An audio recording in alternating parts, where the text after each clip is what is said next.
तीन कहानियाँ। एक मर्तबा गांव वाले बारिश की दुआ के लिए इकट्ठे हुए तो एक बच्चा छतरी ले आया। ये है ईमान। जब बच्चे को हम खिलाते हुए हवा में उछालते हैं तो बच्चा हंसता है, क्योंकि उसे पता होता है उछालने वाला गिरने नहीं देगा। ये है यकीन।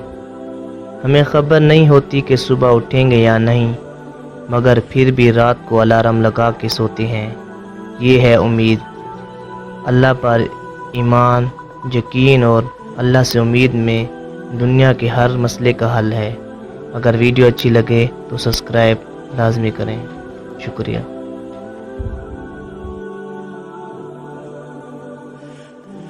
तीन कहानियाँ। एक मर्तबा गांव वाले बारिश की दुआ के लिए इकट्ठे हुए तो एक बच्चा छतरी ले आया। ये है ईमान। जब बच्चे को हम खिलाते हुए हवा में उछालते हैं तो बच्चा हंसता है, क्योंकि उसे पता होता है उछालने वाला गिरने नहीं देगा। ये है यकीन। हमें खबर नहीं होती कि सुबह उठेंगे या नहीं, मगर फिर भी रात को अलार्म लगा के सोते हैं। ये है उम्मीद। अल्लाह पर ईमान, यकीन और अल्लाह से उम्मीद में दुनिया के हर मसले का हल है। अगर वीडियो अच्छी लगे तो सब्सक्राइब लाजमी करें। शुक्रिया।